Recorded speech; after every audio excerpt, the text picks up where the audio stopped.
This is Kathy Biehl of EmpowermentUnlimited.net with Astro-Insight for the week of January 20th, 2020. Oh, isn't that cool? 20th, 2020. Well, we are ever so slowly putting eclipse season behind us for a while, and we are ever so slowly processing and assimilating and integrating the personal regeneration and transformation that the Saturn-Pluto conjunction has birthed for each of us. I will acknowledge that for some people, those aspects weren't as immediately dramatic as they might have been. And if you were one of the lucky ones, look at what has gone on recently as evidence of your sense of responsibility locking into place, your taking responsibility, locking into place, your stepping into your own power in whatever way you can, locking into place. For all of us, this week moves us to a vantage point where we can look at everything that's been going on and where everything might be leading with a good deal more distance and objectivity. The sun's moving into the sign of Aquarius, which is the most distant and objective energy in the zodiac, and we have a new moon in that sign on the 24th. This gives us the mindset and the perspective of Vulcans as we proceed into the year. You might be catapulted to that vantage point by some kind of news, some kind of event, something early in the week that knocks you upside the head and makes you go, whoa, man, and causes you to look at things differently. There's an element of liberation and awakening, and a very strong one right before the new moon, because the sun and then the new moon are in a challenging, action-demanding aspect to the ruler of Aquarius, Uranus, the radical change agent of the cosmos, the unpredictable change agent of the cosmos, and the guy that I call the advocate of alternate viewpoints.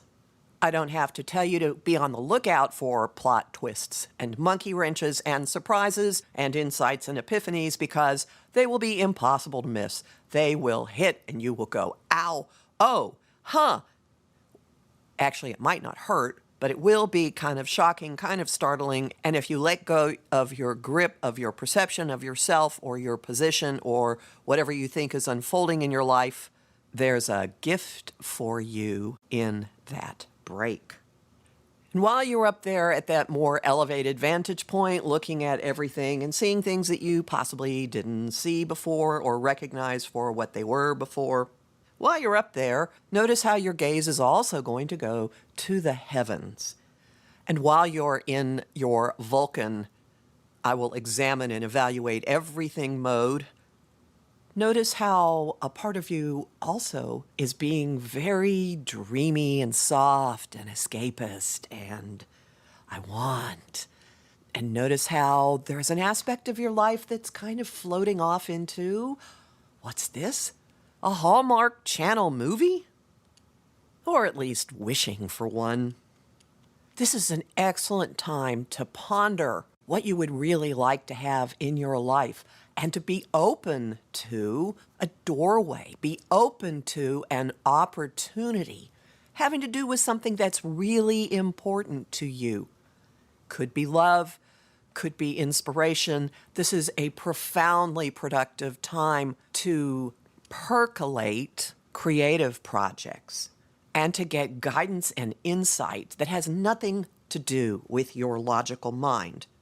Venus, the goddess of love, money, creativity, all we value, is in an opportunity aspect to indulgent Jupiter, who wants what he wants times 10, and he is in the sign of Capricorn, where things are made manifest. The thing about opportunity aspects is they don't knock you on the head, they don't fall into your lap. They dangle in front of you and you must do something. They're like a doorway. You have to walk through the doorway. You have to grab whatever is dangled in front of you. So ask for the vision to recognize these opportunities when they show up. Venus is all week long building to a meeting with the other ruler of love and inspiration, which is Neptune. They're going to be exact on the 27th next week. So we will be feeling the build-up energy of utter, escapist, loving, compassionate magic. So while you're up on that vantage point, logically observing the landscape below you, logically considering what you want to have happen, logically considering the path that you see rolling out into the future, while you're up there, indulge in making wishes. Look at the stars. Metaphorically and for real, look at the stars. Open your heart to what you'd really like to have come raining down on you. And if you want to spend this weekend acting like a Disney princess or dressing like one or playing with glitter, playing with fairies, don't stop it, because the skies are kind of inviting it.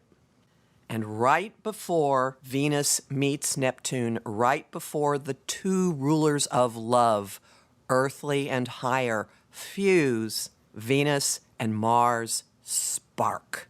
Venus, the feminine, and Mars, the masculine, the ruler of our drive, also representing sex drive. Venus and Mars spark.